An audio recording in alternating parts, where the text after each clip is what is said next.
Hey guys, this is the Acrylic Wash demo, part 1, and I'm starting with a little bit of ash yellow Acrylic Wash, which is a mixture of olive green and neutral gray number 2.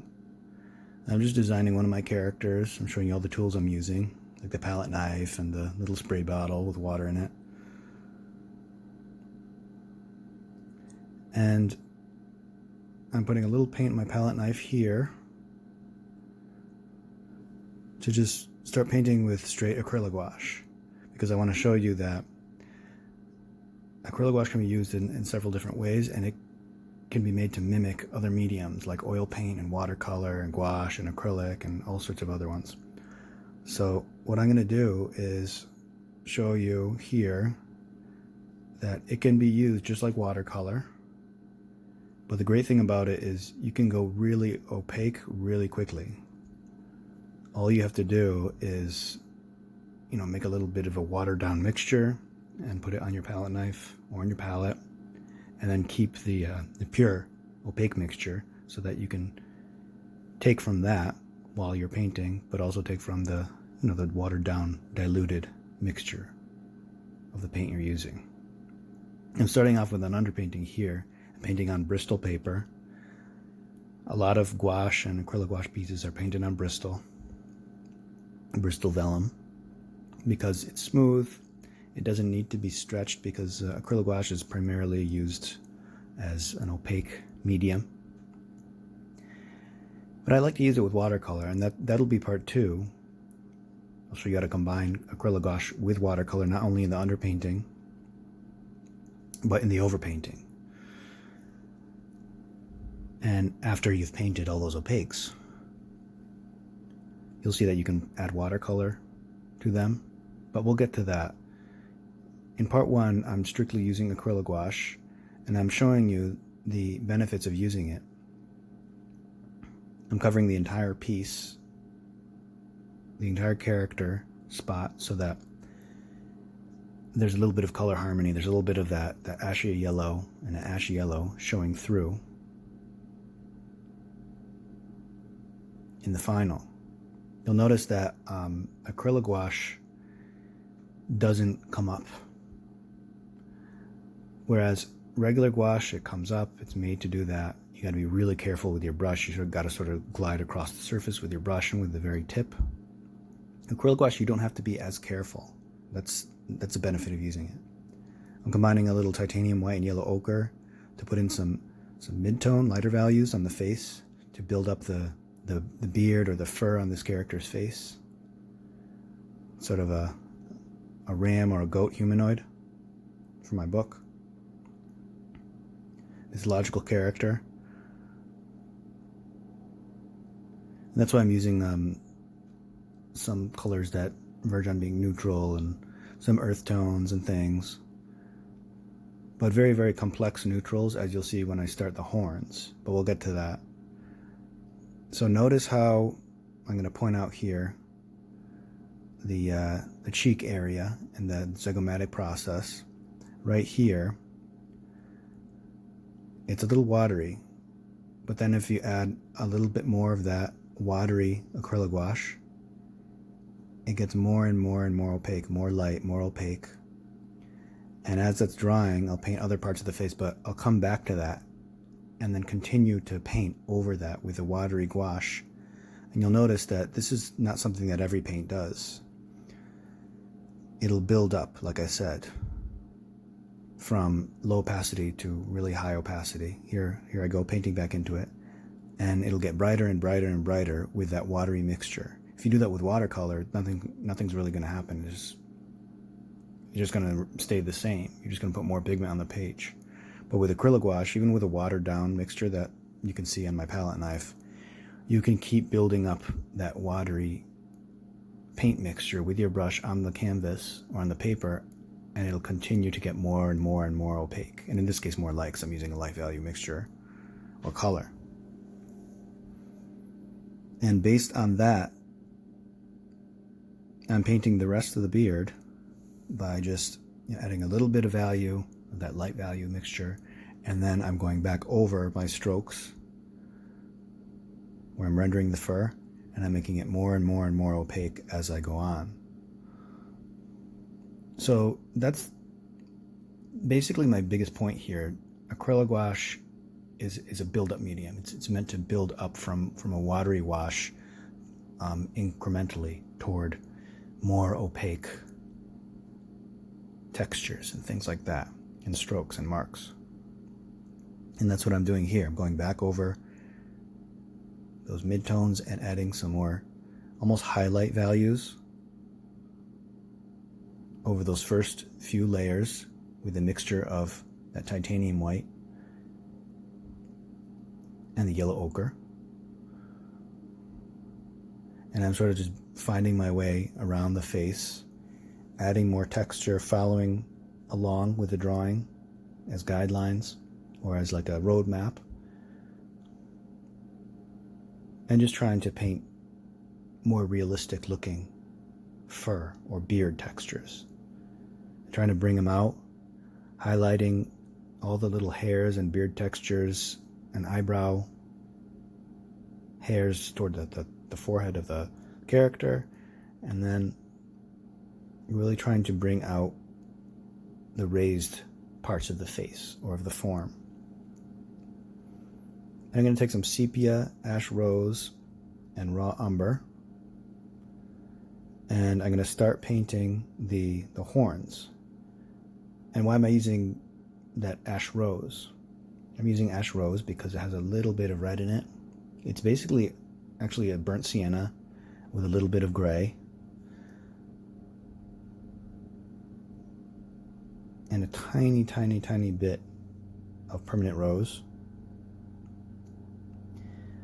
So I'm using that because the original mixture was a little bit of ash yellow, and to get ash yellow you need a little bit of gray, a little bit of olive green, and there's green and olive green, of course.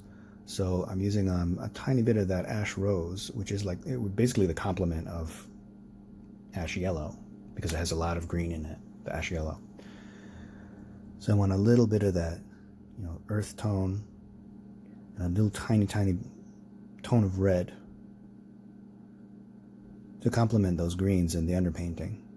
And that's why I chose those three colors for this piece. Also, raw umber has a lot of green in it. It's a rather greenish brown. The sepia is a little bit of purple, where we'll see, all sorts of yellows in here. I went in and used before, as you know, the yellow ochre. So that little bit of purple in the Holbein sepia harmonizes well with those yellows. So when I do these horns, in order to control how I put the paint down, how dark it's getting, and to control the gradients, the little gradations that are transitions from dark to light value, I start with that mid-tone. And now here, I'm taking a little bit of a darker tone. It's almost verging on a shade to start painting the rest.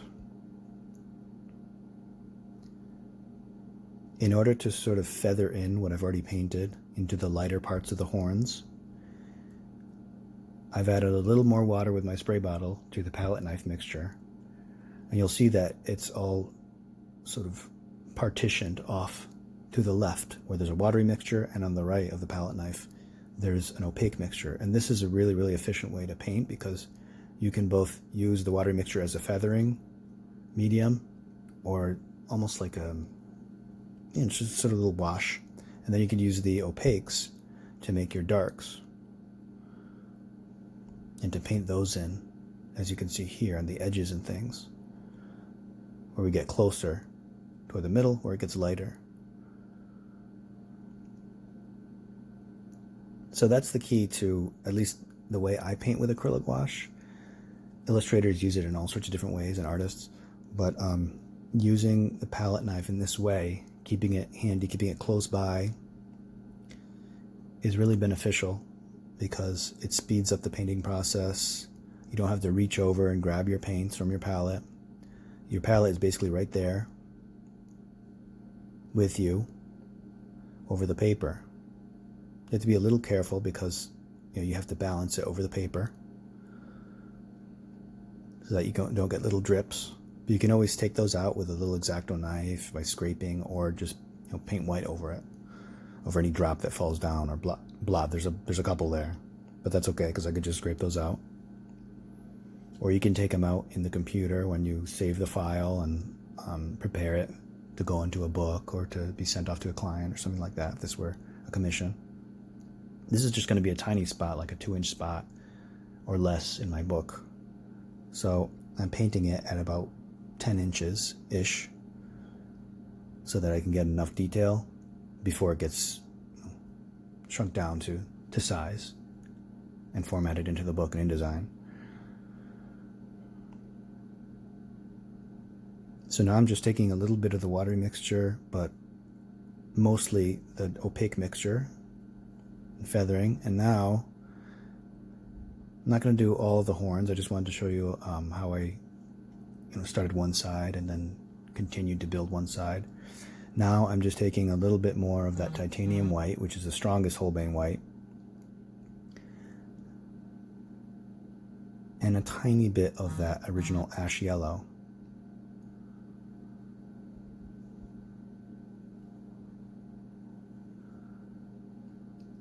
And I can make some final highlights. I don't want to go too bright with his face.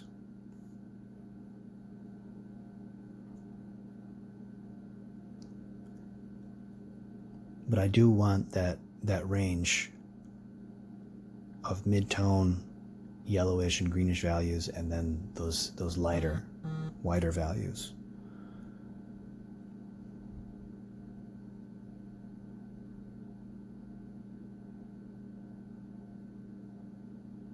And again, I want to reiterate that I'll show you a little bit of this at the end on another piece of paper, but I want to reiterate that acrylic gouache is all about building up. It's somewhat like watercolor, but you're building up opacities. And in order to do that with watercolor, you're going to have to take the paint straight out of the tube. It's not going to be as easy. You can also do this with acrylic, but you're going to have that heavy plasticity that not everyone can work with. So the alternative to using acrylic or watercolor or gouache is the combination. That's why it's called acrylic gouache. You can use it with like watercolor. It won't come up when you layer over it. You can do washes and you can do glazes as you would with oil paints almost, and make it look like an oil painting. Many of my pieces I paint like this, and ultimately when they're done they look like oil paintings, especially when I seal them or spray them with Kamar varnish. And it's because of the versatility of acrylic gouache. It's a very, very easy medium to use, very forgiving.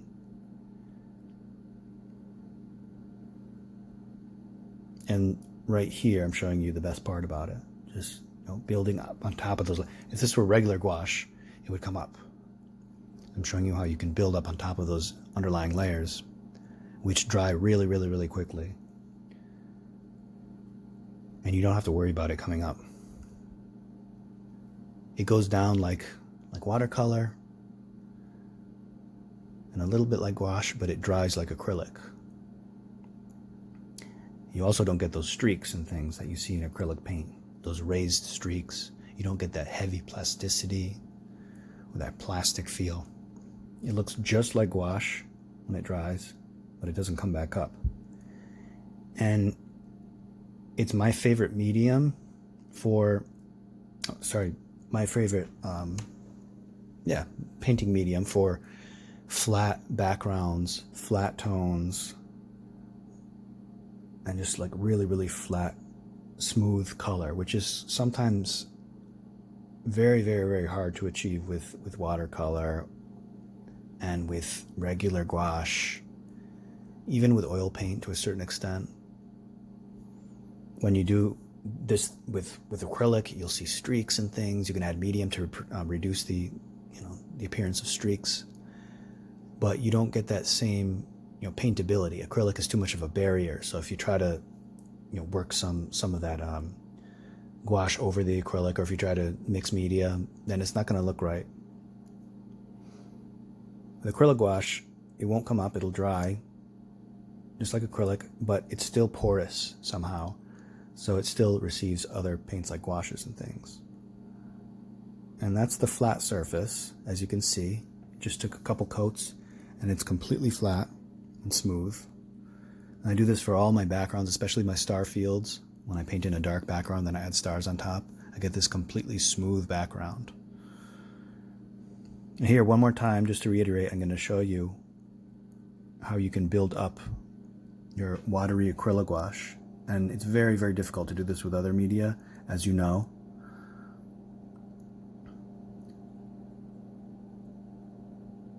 And in between these coats, I'm just going to use my heat gun just to speed up the process for the sake of the demo. But you'll notice I'm continuing to take that watery wash and adding more and more. You'll see that it's getting more and more opaque and lighter in value. And this is just the same watery acrylic gouache mixture. So that's it. Thanks for watching. I'll see you next time.